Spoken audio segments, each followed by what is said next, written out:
अपरेयम् इतस्त्वन्यां प्रकृतिं विद्धि मे परां जीवभूतां महाबाहो ययेदं धार्यते जगत्।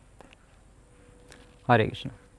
हम आज भगवद गीता के 7वें अध्याय के 5वें श्लोक पर चर्चा करेंगे।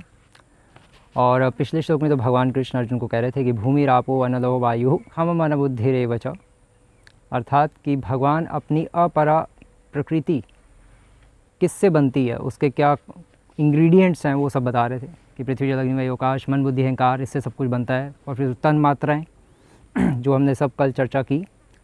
और आज वाले श्लोक में भगवान अब अपनी पराशक्ति के अंतर्गत जो जीवात्माएँ आती हैं उसके बारे में बता रहे हैं।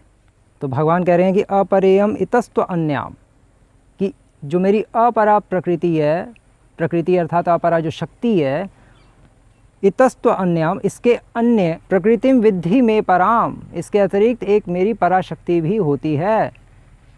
तो भगवान यहाँ पर अपनी दो प्रकार की शक्तियों की चर्चा कर रहे हैं। और वो जो परा जो शक्ति है या जिसको सुपीरियर एनर्जी कहते हैं, उसके अंतर्गत जीवभूता महाबाहो, सभी जीवात्मा उसके अंतर्गत आती हैं। जीवभूतम अर्थात जो हम जो लिविंग एंटिटीज़ हैं, हम सुपीरियर एनर्जी को बिलोंग करते हैं। हम इन्फीरियर एनर्जी, जिसको अपरा प्रकृति भी कहते हैं या जिसको भौतिक शक्ति भी कहते हैं, उसको बिलोंग नहीं करते। हम उसके नहीं हैं। हम उस देश के वासी हैं जहाँ जिस देश में गंगा बहती है, या दूसरे शब्दों में हम सुपीरियर एनर्जी, भगवान के धाम के वासी हैं। हम जो भगवान के धाम में सुपीरियर एनर्जी काम करती है, यहाँ पे इन्फीरियर एनर्जी काम करती है। इन्फीरियर एनर्जी जड़ शक्ति को कहते हैं। ये यहाँ की समस्त वस्तुएं जड़ होती हैं। हम चेतन वस्तु वाले संसार को बिलोंग करते हैं, हम वहाँ के हैं।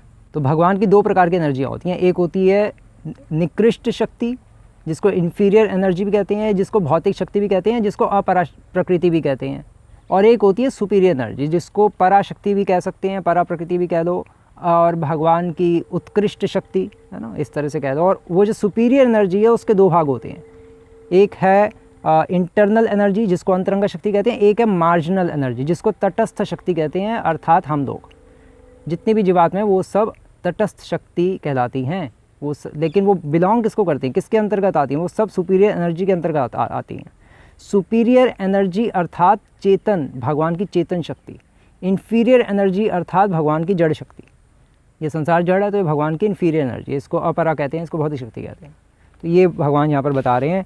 अब इसमें फिर भगवान आगे कह रहे हैं कि जीवभूता महाबाहो, कि हे महाबाहो, ये सभी जीवात्माएं आती हैं। ये दम धार्यते जगत, और ये जीवात्माएं क्या करती हैं? ये इस जगत को, इस भौतिक जगत को धार्यते अर्थात श्रील प्रभुपाद लिख रहे हैं कि दोहन करती हैं, इसको शोषण करती हैं, इसको एक्सप्लॉइट करती हैं, भोग करती हैं यहाँ पे। अब क्यों आ जाती हैं ये सारी जो जीवात्माएं यहाँ पर इस भौतिक शक्ति के अंतर्गत, क्यों या भौतिक शक्ति के अधीन आई क्यों जाती हैं, क्यों भोग करती हैं? तो अब उसका क्या आंसर है? उसका ये आंसर है कि फ्री विल के कारण, अपनी स्वतंत्र इच्छा के कारण ही वो भोग कर रही है। अब स्वतंत्र इच्छा का मिसयूज़ करेंगे तो इस संसार में आएंगे, भोग करेंगे तो फिर इस जेल में रहना ही पड़ेगा।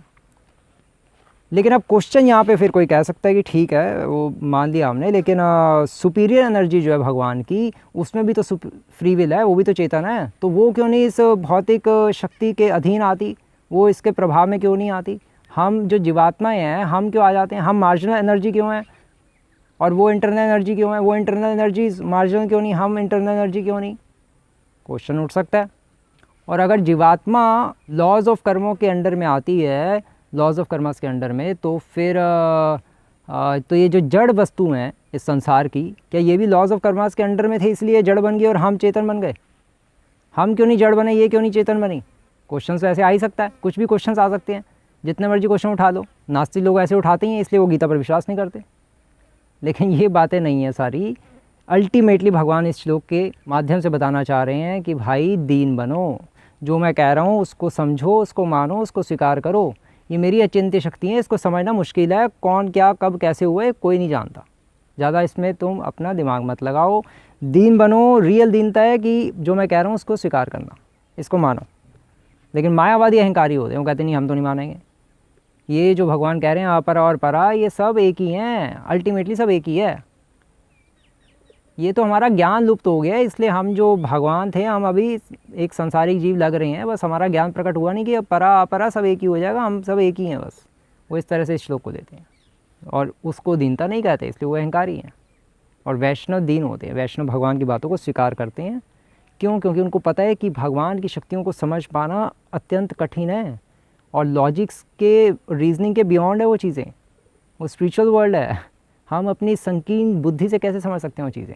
तो क्वेश्चन से उठाने को कुछ भी उठाते रहो, घूमते रहो क्वेश्चंस में, उससे कोई निष्कर्ष नहीं निकलता। भक्ति मतलब भगवान की बातों को मानना। धर्मम तो साक्षात भगवत प्रणीत। भगवान कह रहे हैं कि इन्फीरियर एनर्जी इन्फीरियर, तो उसको इन्फीरियर मानो। गाय का गोबर शुद्ध है तो उसको शुद्ध मानो। नहीं मानना तो रिसर्च करो लाखों साल, फिर लगे रहो, बन जाओ साइंटिस्ट, और फिर उसके बाद कहोगे नहीं नहीं हाँ एंटीसेप्टिक ही यहाँ मानना पड़ेगा। अब हम भी मानते हैं, तो बस यही चलता रहेगा, टाइम वेस्ट होता रहेगा। तो ये भगवान कह रहे हैं बस अल्टीमेटली। हरे कृष्ण। श्री प्रभुपाद की जय।